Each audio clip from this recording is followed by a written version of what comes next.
ಕರ್ನಾಟಕದಲ್ಲಿ plastic ban ಇನ್ನು ಮುಂದೆ ಇಡೀ ರಾಜ್ಯಗಳಲ್ಲಿ ಪ್ಲಾಸ್ಟಿಕ್ ಅನ್ನು ಬಳಕೆ ಮಾಡುವಂತೆ ಇಲ್ಲ. ರಾಜ್ಯ ಸರ್ಕಾರದಿಂದ ಮಹತ್ವದ ಸೂಚನೆ ಬಂದಿದೆ.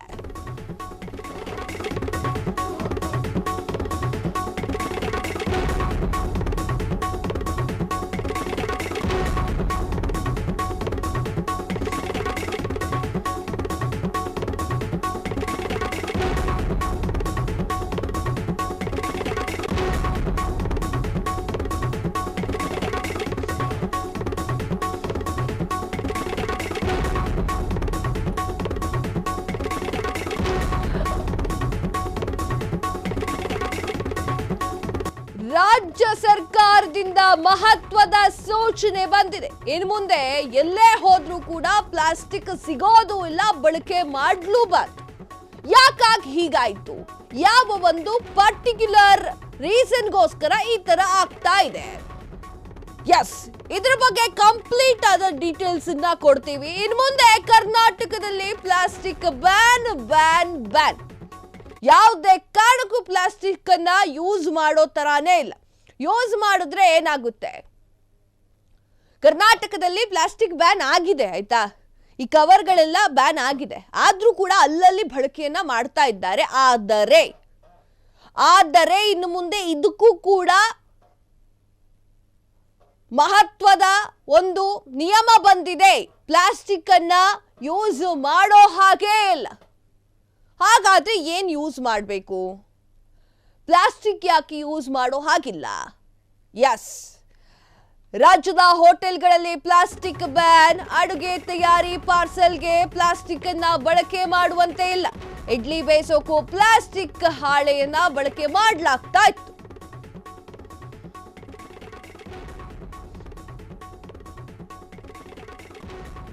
ಇದರಿಂದ ಗ್ರಾಹಕರ ಆರೋಗ್ಯದ ಮೇಲೆ ದುಷ್ಪರಿಣಾಮ ಬೀರ್ತಾ ಇತ್ತು. ಹೋಟೆಲ್, ರಸ್ತೆ ಬದಿ ಅಂಗಡಿಗಳಲ್ಲಿ ಪ್ಲಾಸ್ಟಿಕ್ ಬಳಕೆ ಮಾಡುವಂತೆ ಇಲ್ಲ. ಹೋಟೆಲ್ಗೆ ಹೋದ್ರೆ ಮನೆಯಿಂದಲೇ ಡಬ್ಬಿಯನ್ನ ತೆಗೆದುಕೊಂಡು ಹೋಗ್ಬೇಕಾಗತ್ತೆ. ಬಾಳೆ ಎಲೆ, ಪೇಪರ್ ಬ್ಯಾಗ್ಗಳನ್ನ ಮಾತ್ರ ಇನ್ನು ಮುಂದೆ ಪಾರ್ಸೆಲ್ಗೆ ಬಳಕೆ ಮಾಡಬೇಕಾಗತ್ತೆ. ಹೋಟೆಲ್ನಲ್ಲಿ ಪ್ಲಾಸ್ಟಿಕ್ ಶೀಟ್ ಕೂಡ ಬಳಕೆ ಮಾಡಬಾರ್ದು. ಬಳಕೆ ಮಾಡಿದ್ರೆ ದಂಡ ಫಿಕ್ಸ್. ಇಡೀ ರಾಜ್ಯದಾದ್ಯಂತ ಪ್ಲಾಸ್ಟಿಕ್ ಬಳಕೆ ಮಾಡುವಂತೆ ಇಲ್ಲ. ಪ್ಲಾಸ್ಟಿಕ್ ಬ್ಯಾನ್ ಓಕೆ, ಮಾರಾಟ ಮಾಡಿದ್ರೆ ಏನ್ ಶಿಕ್ಷೆ? ಎಸ್, ಹೌದು, ಇಡೀ ರಾಜ್ಯದಲ್ಲಿ ಈಗ ಪ್ಲಾಸ್ಟಿಕ್ ಅನ್ನ ಬ್ಯಾನ್ ಮಾಡಲಾಗ್ತಾ ಇದೆ. ಇಡ್ಲಿ ತಿಂದ್ರೆ ಕ್ಯಾನ್ಸರ್ ಬರುತ್ತೆ ಎನ್ನುವುದನ್ನ ಆಹಾರ ಇಲಾಖೆ ಹೇಳಿತ್ತು.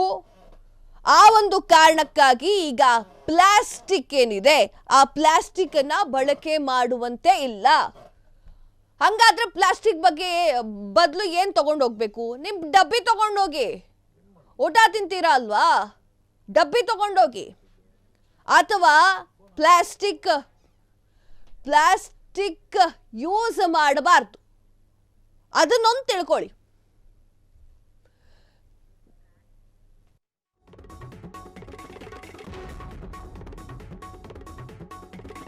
ಗುಂಡೂರಾವ್ ಅವರು ಸ್ಪಷ್ಟವಾಗಿ ತಿಳಿಸಿದ್ದಾರೆ, ಪ್ಲಾಸ್ಟಿಕ್ ಅನ್ನ ಬ್ಯಾನ್ ಮಾಡಬೇಕು, ಬಳಕೆ ಮಾಡುವಂತೆ ಇಲ್ಲ ಅನ್ನೋದನ್ನ. ಪ್ಲಾಸ್ಟಿಕ್ ಬ್ಯಾಗನ್ನೇ ತಗೊಂಡೋಗ್ಬೇಕಾ? ಪೇಪರ್ ಬ್ಯಾಗ್ಗಳನ್ನ ತೆಗೆದುಕೊಂಡು ಹೋಗಿ. ಯಾಕಂದ್ರೆ ಇದು ತುಂಬಾ ಒಳ್ಳೇದು, ಹೆಲ್ತ್ಗೂ ಒಳ್ಳೇದು, ನಮ್ಮ ಪರಿಸರಕ್ಕೂ ಒಳ್ಳೇದು. ಆರಾಮಾಗಿ ಪ್ಲಾಸ್ಟಿಕ್ ತಗೊಂಡು ಹೋಗ್ತೀರಾ, ಅದಾದ್ಮೇಲೆ ಆ ಪ್ಲಾಸ್ಟಿಕ್ ಕವರ್ನ ರೀಯೂಸ್ ಮಾಡಿ ಅದು ಸತ್ತೇ ನಾನು ಅನ್ನೋಷ್ಟು ಯೂಸ್ ಮಾಡ್ತೀರಾ. ಅದಾದ ಮೇಲೆ ಕಸದ ಬುಟ್ಟಿಗೆ ಬಿಸಾಕ್ತೀರಾ. ಕಸದ ಬುಟ್ಟಿಯಿಂದ ಎಲ್ಲಿಗೋಗುತ್ತದು? ಅದನ್ನ ಸುಟ್ಟಾಕ್ರೆ ಏನಾಗುತ್ತೆ? ನಮ್ಮ ಪರಿಸರ ಹಾನಿ ಆಗುತ್ತೆ. ಅದೇ ಪೇಪರ್ ಬ್ಯಾಗ್ ತಗೊಂಡು ಹೋದ್ರೆ ಅದು ಮಣ್ಣಿನಲ್ಲಿ ಹಾಕಿದ್ರೆ ಆರಾಮಾಗಿ ಕರ್ಗೋಗುತ್ತೆ. ಬೇಕಾ ಇವೆಲ್ಲ? ನಮಗೂ ಹಾನಿ, ಮಣ್ಣಿಗೂ ಹಾನಿ, ಹಾಗೆ ಪರಿಸರಕ್ಕೂ ಹಾನಿ, ನಮ್ಮ ಮನಸ್ಸಿಗೂ ಹಾನಿ.